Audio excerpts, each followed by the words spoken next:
And we're very grateful to them for providing that because, as you know, New Hampshire has no money for such frivolous things as lunch.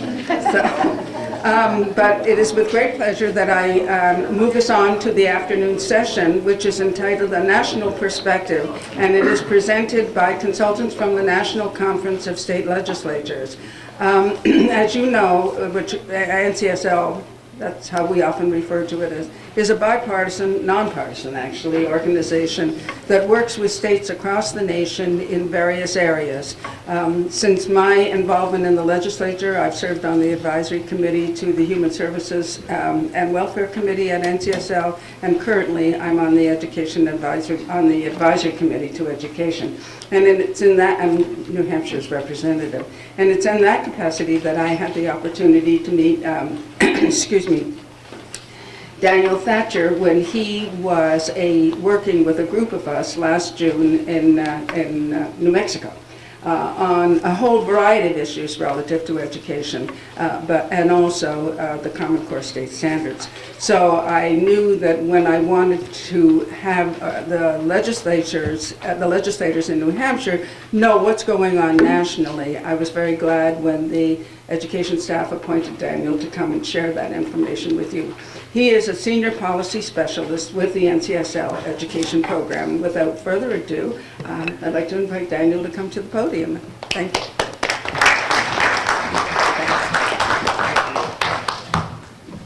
Thank you for the introduction, Representative Guile.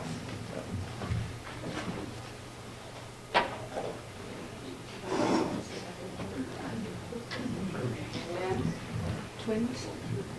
Yes. What I also should tell you is he's a new father of twins, twin boys. Yes. They just turned 3 months yesterday. So, yeah, if I seem a little slow or say words that, yesterday I used the word astronaut instead of restaurant or vice versa. And I'm very sleep deprived, so I apologize. And please give me just a little leeway in that regard. But I'm doing my best, and copious amounts of coffee have been helpful. Thank you very much, too, for having me here in New Hampshire. Just by one more personal note, when I was in junior high, I found this book of collected works of Robert Frost poems that was my dad's. And I loved it. And I brought it with me to junior high school, and I had it sitting on my desk in my art class. And this kid said, "Hey, I've got the same book." And he had the exact same edition of the collected works of Robert Frost. And we've been best friends ever since. And reading his poems, though, I've developed this pastoral image of New Hampshire in my head, and have kind of conjured up what I think it looks like. And so I'm glad to be here and see what it looks like in person.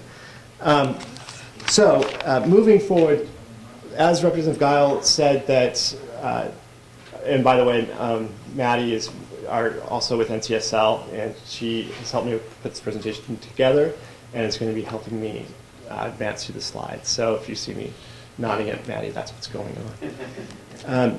Okay, please, Maddie, move to the next slide. As Representative Guile mentioned, that we are an instrumentality of all 50 states and the territories. We are bipartisan. We strive to provide research and technical assistance in all policy areas. And we advocate, this is important, on behalf of state legislatures before the federal government. And you'll see how this plays out later on in my presentation. Go ahead. Before I talk about, really delve into this discussion of what's going on in the states, I want to provide a quick outline of my remarks, and that is, first I want to talk about the discussion of the notion, and we've heard a lot about this morning, but I want to reiterate it because it's important throughout this presentation, that what the Common Core state standards are a set of standards. I have the copy of them. I left them in my bag, but if anyone wants them, I have them in my bag, and you can take them. They're my copies, but you can have them. You read them, whatever you want to do. So when I refer to the Common Core state standards throughout this presentation, I'm talking about what is in that stack of standards that have been written out. Then I want to talk about the major policy implications that flow out of a state's decision to adopt standards. Then look at the legislative role in furthering those policy implications or helping local districts or their state SEA in moving forward with the implementation of all the different policy buckets that flow out of a decision to adopt statewide standards. So moving forward into the development of the Common Core state standards, I'm going to also talk about how states adopted them, what they are and what they aren't. And then, as I said, kind of look at the policy buckets, see how legislatures have responded. Maddie, can you move on?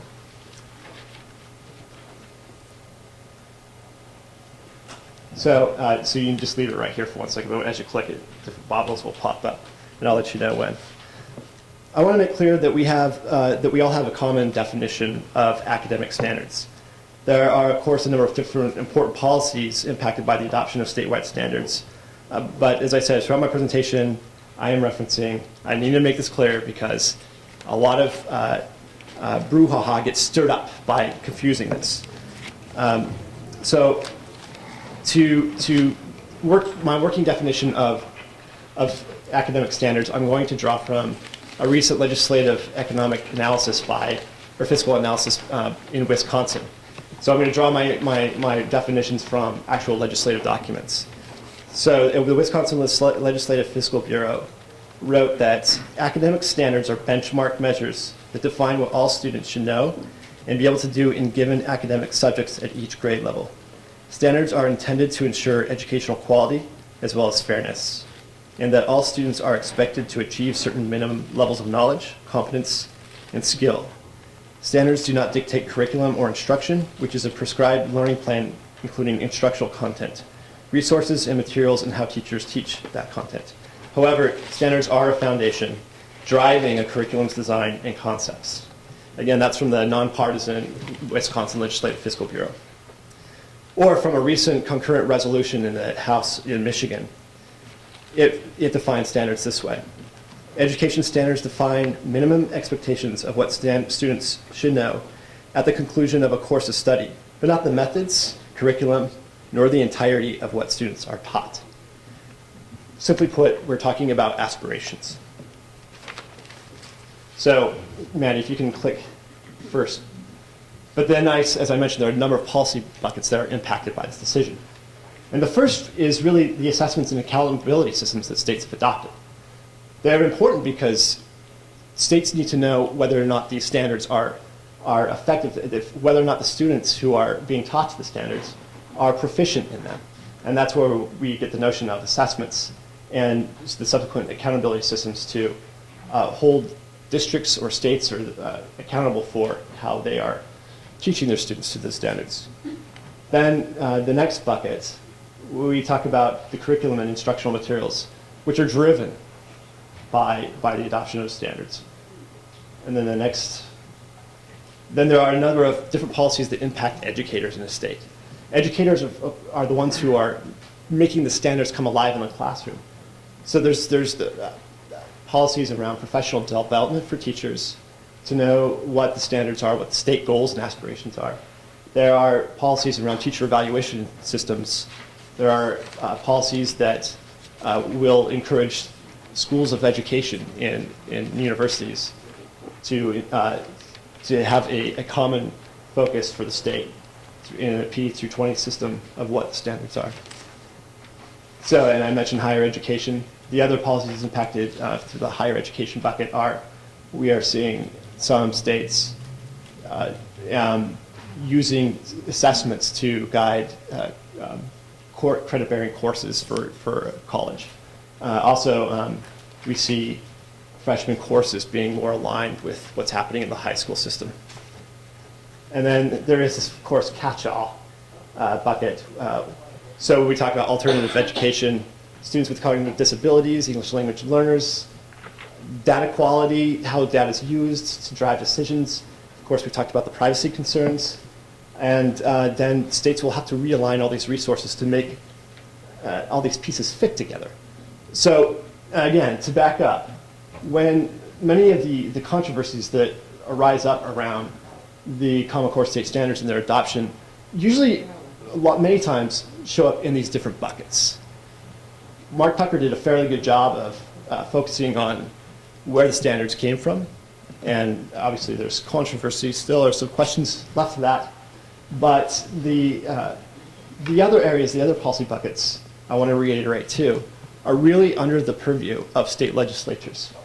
And you'll see this in another slide that I have that shows a graphical representation of the different type of legislation that states have introduced regarding Common Core state standards. Okay, we've done this to death, I feel like, today already, so I'm going to kind of breeze through this. Maddie, go ahead. And you get a drink of water, too. One thing I do want to point out here is that during the Clinton administration, there was this notion of Goals 2000, which would encourage, and many of you may have heard this, and this was new to me because I graduated in 1996 from high school, but that the Congress had set out a bunch of goals for the year 2000 for, they're very aspirational, but it kind of went by the wayside. We are now at a point come 2008, 2009, where states came together to really do something that couldn't be done and shouldn't be done on the federal level. So Maddie, to the next slide, please. Now, I use this is a clip from Education Week, which is the predominant industry magazine that represents education in the country. This is a clipping from April 17th, 2009. And I just want to point out some of the observations that this article made in, again, 2009.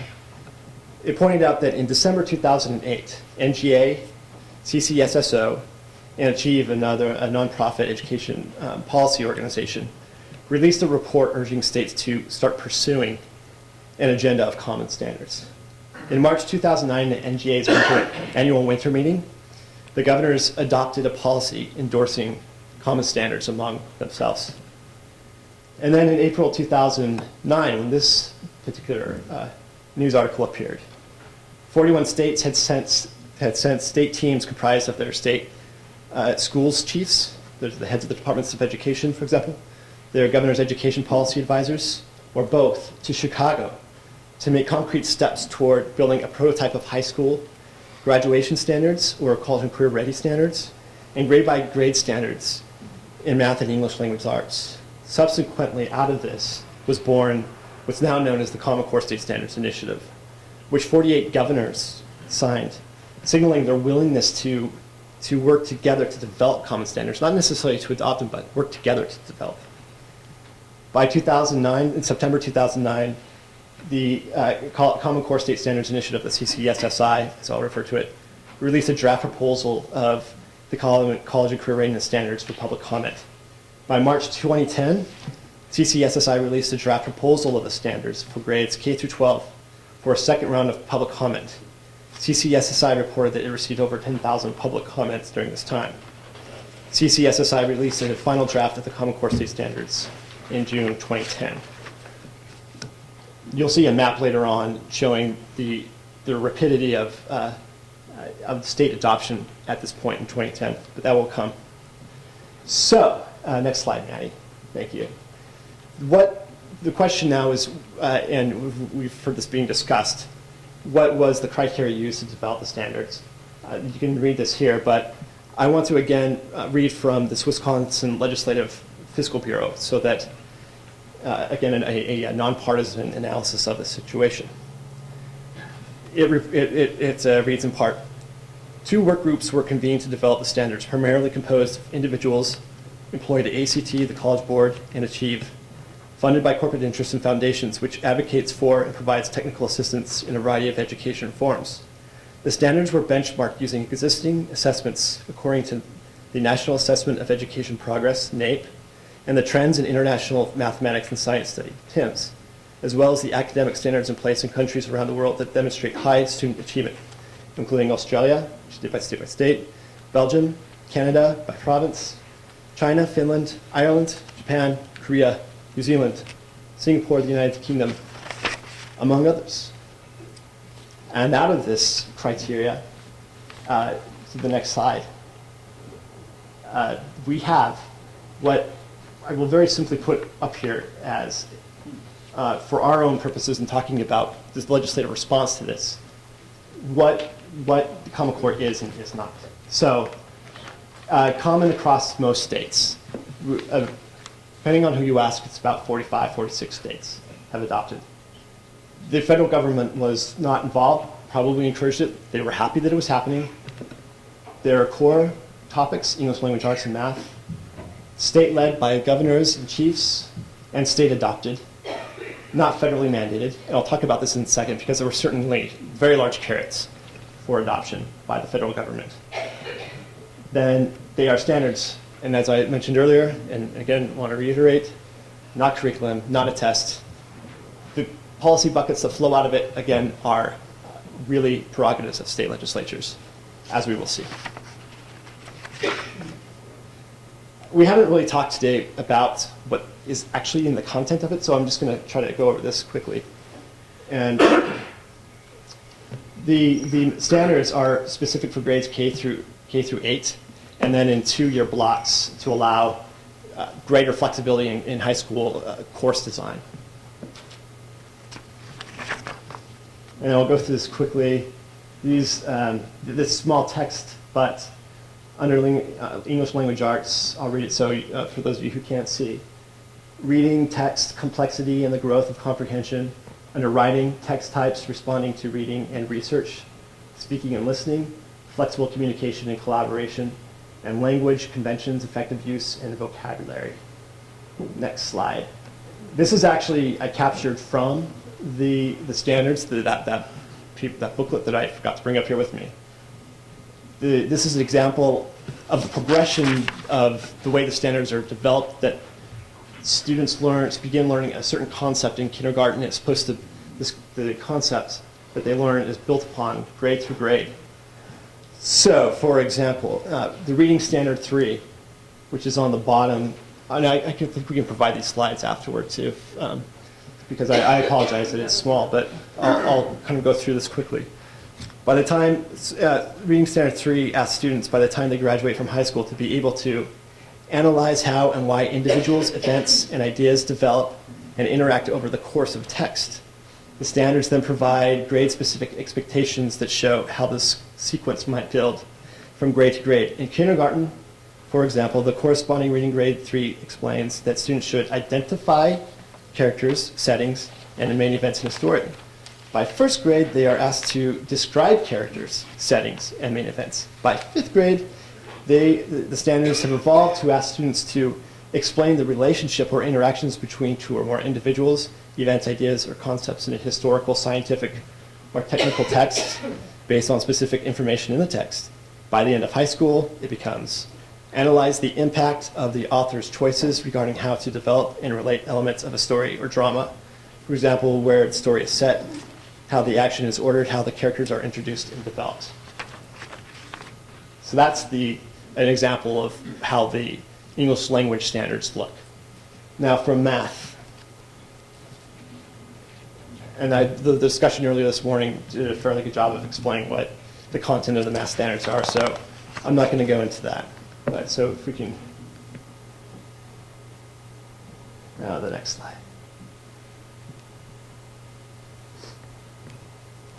So this slide is to demonstrate that when states adopted the Common Core state standards, this is the body of content that content standards that they had adopted. Many states have standards for many different subjects in school. There's even a state that has tried to develop standards for PE. So technology standards, social studies standards, science standards, health PE. The math and English language arts standards are, again, that's the core of the Common Core. States are allowed to embellish those by 15%. Whether any state has done that or not, I don't know. Whether they can be held to account for that, whether they've gone above it or not, I'm not sure what the mechanism is, but that's what is written in the Memorandum of Understanding. So this is where many of you who have some apprehension about the Common Core may feel I have glossed over many things. But this is where I want to kind of get to the meat of what you as legislators have prerogative over in this story. So as states were adopting the Common Core state standards beginning in the summer of 2010, in the fall, we recognized that this was all happening rapidly and without a lot of legislative input. So we have a NCSL has an extensive network of legislative education staff. And we sent out a query in all states. We asked the following questions. What entity in your state is responsible for formulating and approving your state education standards? Does your state require legislative action before state standards can be fully adopted? Does your legislature have oversight and/or veto power over rules, regulations adopted by your state board of education or other standards authorizing entity? So the responses that we got back are indicated on this map. Apologizing for those in the back. The yellow color indicates state boards of education who have the legal, sometimes constitutional prerogative or authority to formulate, develop, and adopt statewide academic standards. The white states, that authority is given to the chief state school officer. Then in the handful of states, the legislature is given that prerogative. Now, I apologize, there's a mistake. It says New Hampshire is here. The person who responded at the time said New Hampshire, and so it was a while ago that I put this map together. I've now realized that that's not the case. So it should be, yes. So this slide is very telling because we hear this complaint that the standards as they were adopted were not put through the legislative review process. In most states, that's not an option. It can be. Certainly, some legislatures have the prerogative to rewrite the statute, and we have seen that happen in a handful of states where legislatures would try to pull back and grab some of that authority over the review and adoption process of state standards. And here's the map of the states where the states have adopted the Common Core state standards. Now, there's a couple caveats. Minnesota has adopted the English language arts only. They have a peculiar statutory framework for adopting standards. It's on a 7-year cycle by subject. 1 year, the year that the English language arts was up for review, happened to be the year that states was in 2010, and so they adopted the English language arts. And the math standards are up for review, I think, in 2014 or 2015. And so it remains yet to be seen whether they'll adopt the math standards at that point. Alaska has very similar standards to the Common Core state standards, and in fact are participating in one of the assessment consortia. So quickly about the question of the content of the standards, the quality of the standards. The Fordham Foundation, which has been the premier organization in the United States that reviews and analyzes standards, reviewed the Common Core state standards in 2010. I have this. If anyone wants this is the information from this report. But they graded each state's standards in math and English language arts, and then they also graded the Common Core state standards. The Fordham Foundation, which is it's kind of a right-leaning education foundation or think tank, they graded the English language arts standards with a B+. Is that, yeah, sorry. And sorry, my notes are messed up. A- in math and B+, I think. So, and then grading, looking at all the states across the country, the English language arts were superior or on par with the standards in 47 states. In math, 39 or almost 50, all 50 states, they were better or in the same ballpark, or in 33 states, both.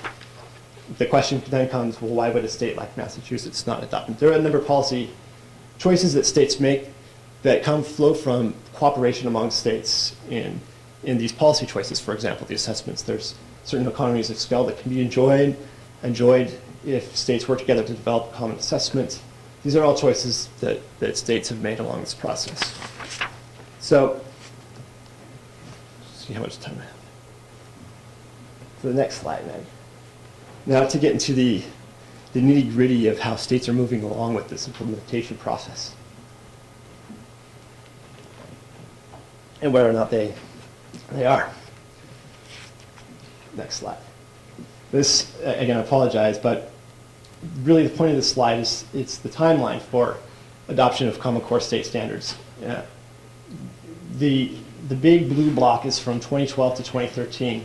This is to indicate that the bulk of work of implementation really needs to occur upfront 2012 and 2013.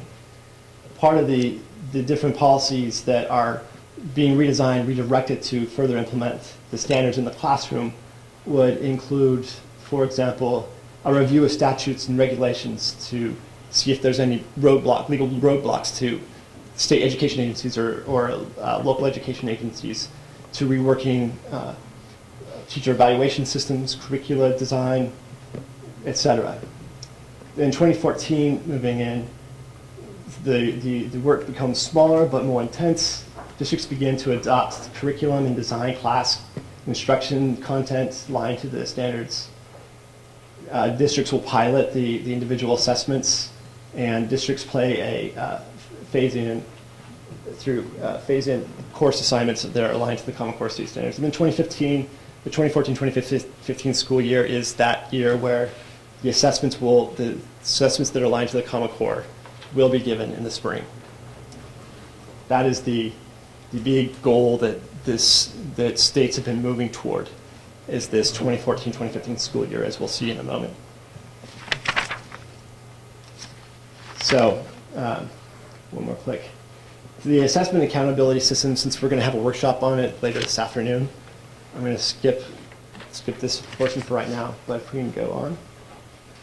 Except to say, I should just mention for those of you who are not going to be in the workshop that the federal government did, yes, put up $360 million in federal grants under the ERA Act to support the group of states to develop assessments aligned to the Common Core state standards.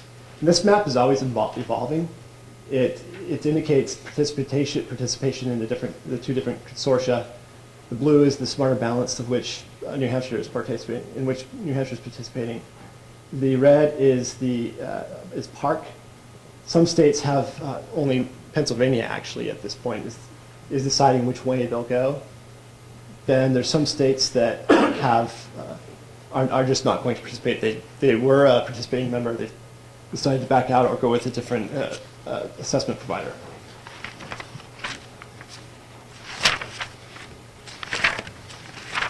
So skipping over the assessments details. Next slide, please, Maddie. Now, I'm going to look at how the state effort to look at aligning the curriculum and instructional materials, the curriculum choices, and then in terms of educator policy, teacher evaluation systems, and teacher professional development programs to the Common Core state standards. So next slide.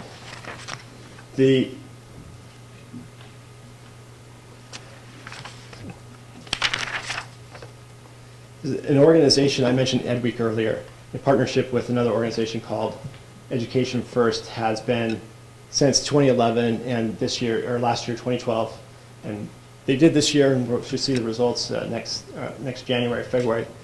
They surveyed state education agencies across the state, in all 50 states, even if they didn't adopt the standards, of whether or not they were developing plans to implement the Common Core state standards in their states.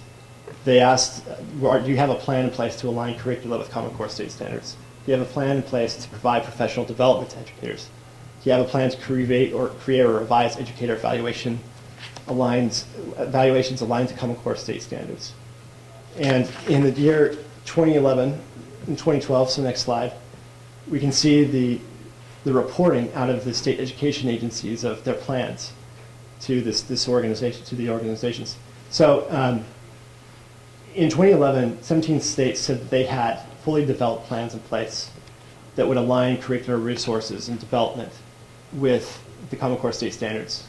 By 2012, by just 1 year later, 20 more states were added and have developed fully developed plans aligned that would, whatever state processes that states have for developing curriculum, align to their standards. Those plans were in place. Basically, 18 states had moved forward in implementing the Common Core state standards between 2011 and 2012. And this is, again, almost a year old, so I imagine that the numbers will be, we'll see that just about all states now have fully moved forward, their state education agencies have fully moved forward with the different steps needed to align, and again, depending on the state, what some states are heavy local control. New Hampshire's one, my home state of Colorado is one.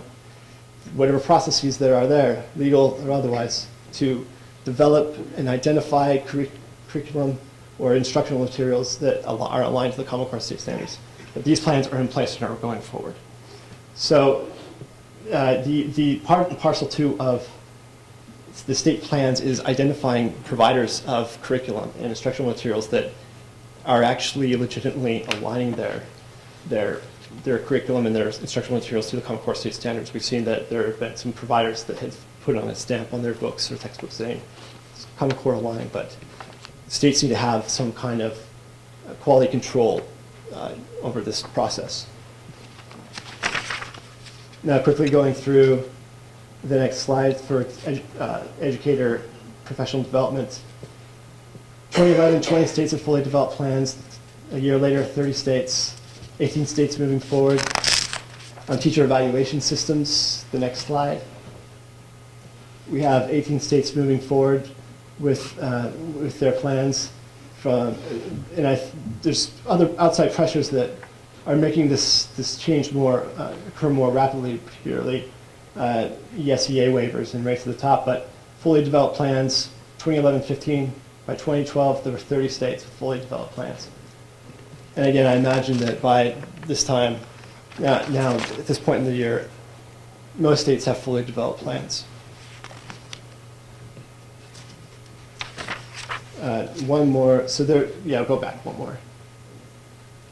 This slide just demonstrates out of those three areas that we looked at, professional development, teacher evaluations, and curriculum alignment, how far states had come. 2011, 7 states had fully developed plans in all three areas, and in 2012, that number jumped to 21.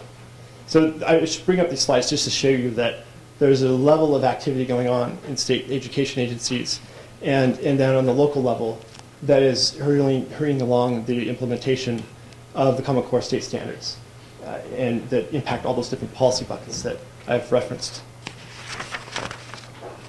So next slide.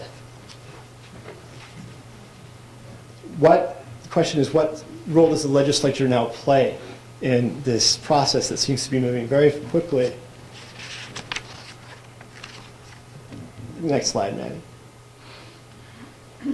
I don't have the map up here, but beginning in 2011, I began tracking and trying to identify any bill that was introduced that even tangentially touches Common Core state standards. And these are bills that would further implement the Common Core state standards, or bills that would halt the Common Core state standards implementation in the state. And even if it's tangentially related, I was trying to identify all these bills to see what role the legislature was playing in this process. In 2012, we found that states in 39 legislatures in 39 states had introduced a total of 117 bills. 52 of these bills actually became law. And there is a database of all this legislation that Maddie and I maintain. I can tell you the link to it. I may have it up somewhere in one of my slides, where you can actually go and read all this legislation if you really feel inspired.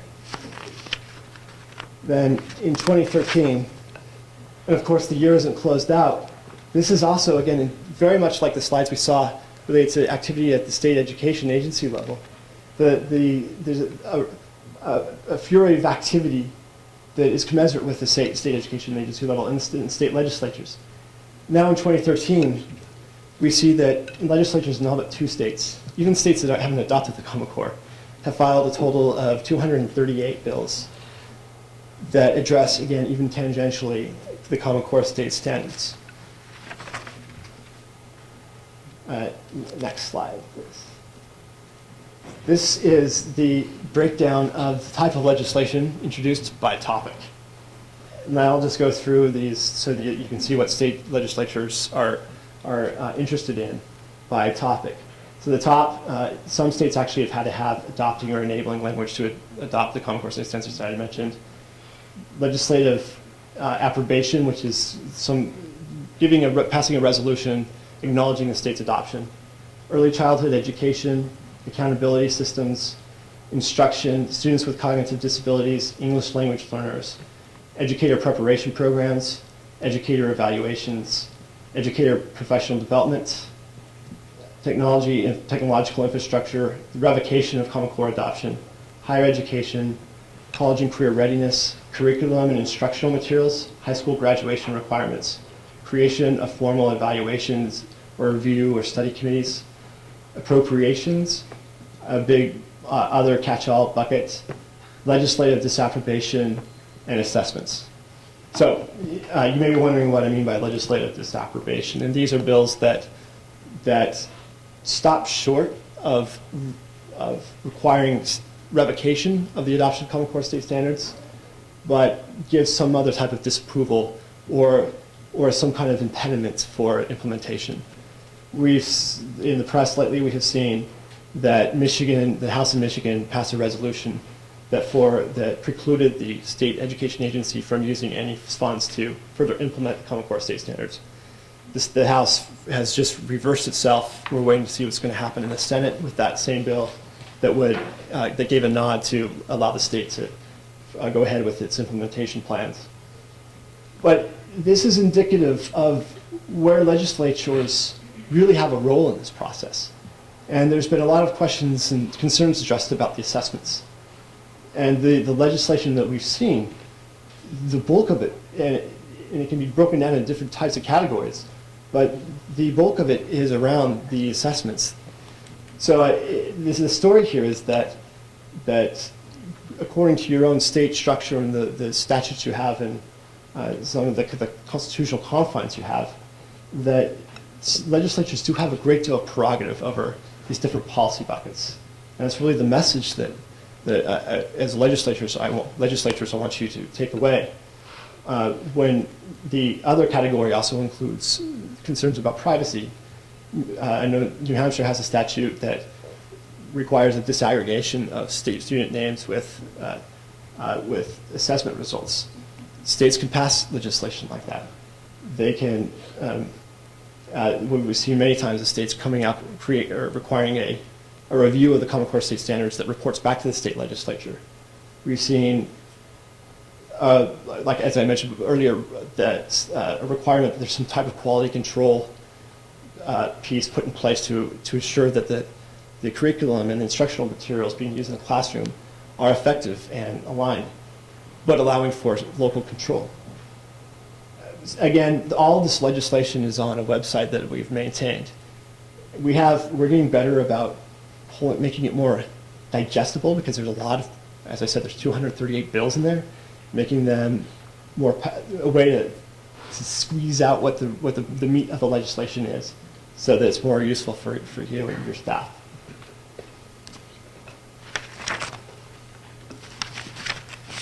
Next slide.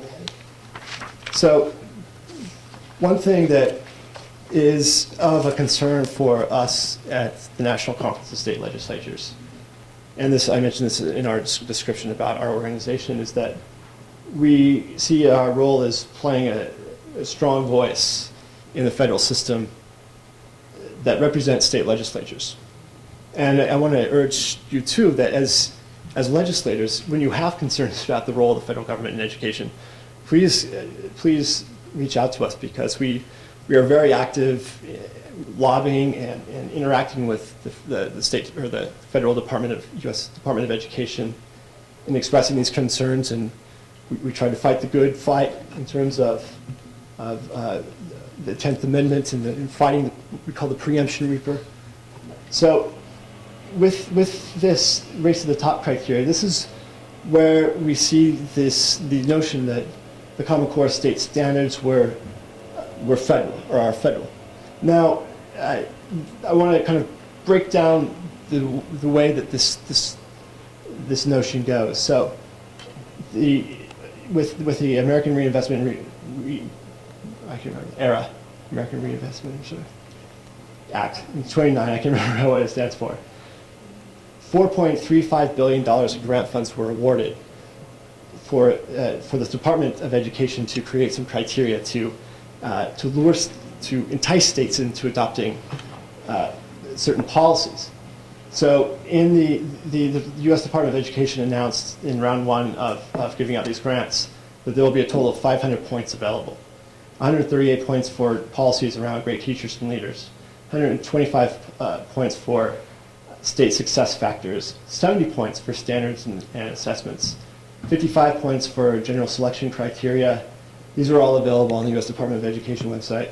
Turning around the lowest achieving schools, 50 points, data systems and support instruction, 47 points. So if we go to the next slide and break out the 70 points that were assigned to standards and assessments, 40 points were assigned for developing and adopting common standards. 20 points, that 40 points can be broken down for 20 points for participating in a consortium developing high quality standards, 20 points for adopting standards, then 10 points for developing and implementing high quality assessments, 20 points for supporting the transition to enhanced standards and high quality assessments. This came about at a time when states were under the most financial duress that they've had since we've been measuring this as an organization. The state revenues were well below expectations and anticipation. So the notion that you could get 20 points for adopting standards or 10 points for implementing high quality assessments was very enticing for any state trying to get what money they could. So this is, I just wanted to have this, want you to see this so when people ask you about it, when they say that the U.S. Department of Education required states, I think required is too strong of a word, but it certainly offered 10 points or 20 points or what it was to get states to adopt common standards. This next slide. And there's we see a similar tension at play with the ESEA waivers, the No Child Left Behind waivers, that part of receiving a waiver is adoption and implementation of college and career readiness standards. And you'll notice in this map, though, that Texas and Virginia and Alaska, who have not officially adopted the Common Core state standards, were given a waiver because they were deemed to have college and career readiness standards. And moving on to the next slide, again, reiterating our position in this process, going back to that summer of 2010, when states were first starting to adopt the Common Core state standards. At our annual meeting that same year, we had a group of legislators, the legislators that came, put forth a policy position. We only have policy positions as they relate to the federal government. We do not do any ideal legislation or best practices or model legislation. But when it comes to the federal government, yes, we are very opinionated, and this is what the legislators came up with in 2010. That the legislators were supportive of a voluntary state effort, so long as they remain voluntary, state-led and state-administered. The federal government doesn't overstep its role, and the U.S. Department of Education doesn't condition receipt of federal dollars on state participation in Common Core state common state efforts. And this is available on our website, the whole text of this at ntsl.org. Now the language here is, of course, tricky because it doesn't condition receipt of federal dollars on state participation. And you can see that tension I demonstrated earlier, the criteria given, 10 points, 20 points, whether that's conditioning the receipt of it, I'm not going to answer that. But the next slide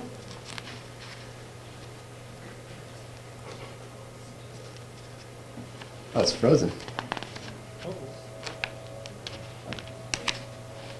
Well, the next slide, I can just read real quickly that in that same policy, we stated that there are some causes for concern. We identified the race to the top funds, that they included common standards as a criterion for eligibility, and that there was $350 million thereabouts back in 2010. That's what we were thinking it would be in federal era funds to develop common assessments, and that the federal government has a history of co-opting successful state policy.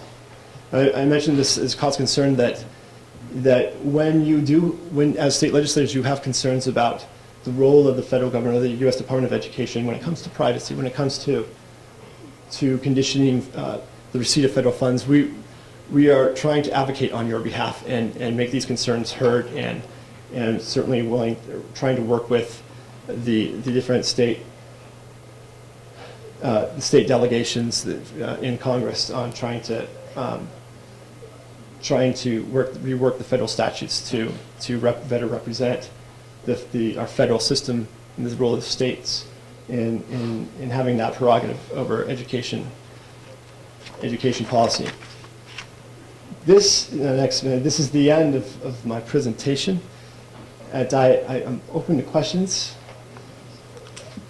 And again, later on in the segment on assessments, so if you have a question about assessments, we want to hold off on that till the workshop. But for now, in any other area, I'm happy to try to answer your questions.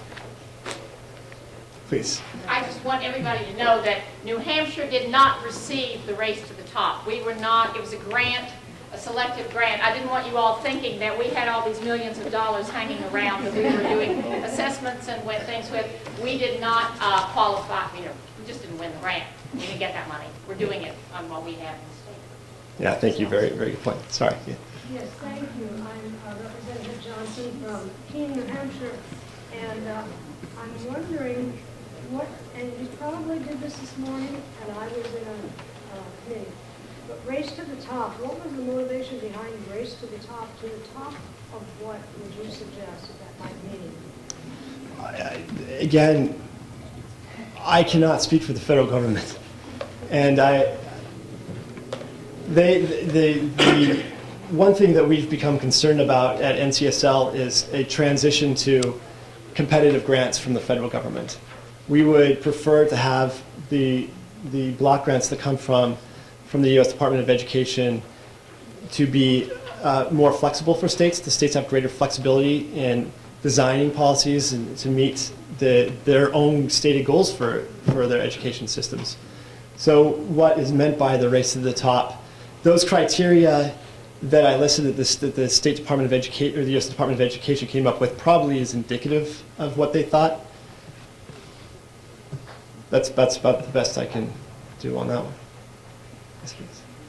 Thank you. Is the $30 million in the Race to the Top already spent? Because if it's already spent, then whether we were getting 40 points or 10 points right now wouldn't make much difference, would it? Or is it something that's going to take place again? So there were I believe 3 rounds. That the U.S. Department of Education went through in divvying out Race to the Top funds, and the funds have now been I want to use the correct language, but appropriated to the states. States have been identified and have won these monies. I do not think that there's much left, if anything at all, in that $4.35 billion that the U.S. Department of Education had to give out in competitive grants.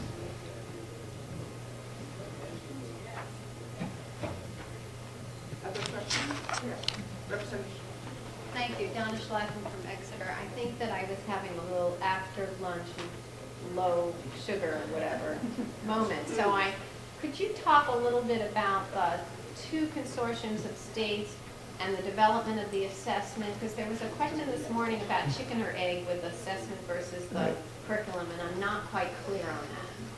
Thank Right. you. So we'll go over this again in the. I know you said don't ask about it. It's fine. It's fine. But so the question is the chicken and egg between the curriculum and assessments, and this is one of those areas that. Standards. Okay, good. That's the standards. Standards. Standards. The role that the assessments, the way they're supposed to be designed, is to assess students' proficiency against the stated standards, the standards that the states have adopted and written down. How those systems, the assessment systems, are designed, is indeed to do what it can to tease that out of students. So the complaint has been in the past that teachers teach to the test. I know that the intent behind this, the 2 consortia reference their assessments as next generation assessments. They are designed to not test so much content knowledge, and it's math and English language arts, so reading and writing, so it's hard to kind of test content in those two areas. But they are to test students' ability to think critically and analyze. And that is the way to get around teaching to the tests. So they say. And so that is why you could develop that end before you actually develop the other end? Well, the assessments were developed and are being developed after these standards. So the standards are out there. Okay, I'm sorry, that's what I wanted to clarify, because I thought this morning I heard it was the other way around. No, the standards have been developed, articulated, adopted. Then the assessment consortia, they're still not done with developing the test, actually. So they're still working on trying to align the different tasks associated with their assessments with performance tasks and questions to the standards, Common Core state standards. Oh, I think there's four more. Oh, is there another question? Oh, yes? Again, forgive me because I was in a committee, but was this piece of this information given to us from the top down, or did it do as we did with the core curricula, which isn't that old? We worked from the bottom up. How did all of this come about, please? All of this in terms of I don't understand your question. Is that the standards themselves, the creation? Yes, the standards. Who prepared the standards? Was it from bottom up, like each individual state had its own committee? Right. Or did it top down? Yeah, and the states actually had state teams that would work collaboratively together in conjunction with other national experts and international experts on standards. So it was a collaborative effort between state teams that the state teams comprised individuals from the state departments of education and governor's offices. And a number of state universities too. Yeah. Any other questions? Well, thank you so much. Now you have a sense of the standards and a sense of what's going on across the country and where the different states are and their deliberations over the Common Core standards. And Daniel, will these slides be available for legislators, including the, the various questions that you asked and the status, the little maps and so on? Yeah. Okay, great, because we'll get copies of those to the legislators. So you have that when you're when you're being asked questions by your constituents. We're going to break now to go into work sessions, and as you know, one of them addresses the hot topic of assessment, which is there are several pieces of legislation that have been introduced in the New Hampshire legislature this year relative to assessment, and that will be in room 208 down the hall. And then in room 206, Dr. David Hook from Derryfield will address the standards. He was an author involved in the establishment of the standards, the Common Core standards on language and literature. And he will talk a little bit about the process and also review some of the standards with you. We will break at a specific time so that everybody has an opportunity to go to assessment and to the standards session. And Dr. Pook said that if after the wrap-up people would still like to talk to him because of his involvement right from the very beginning in the establishment of the standards, he's willing to stay around until around 4 o'clock. I don't know if anybody will because it's been a long day, but he made that offer. So again, room 206 is the question of standards. Room 208 is the topic of assessment. And Daniel and Madeline will be taking on that topic for your further clarification of what's going on. So.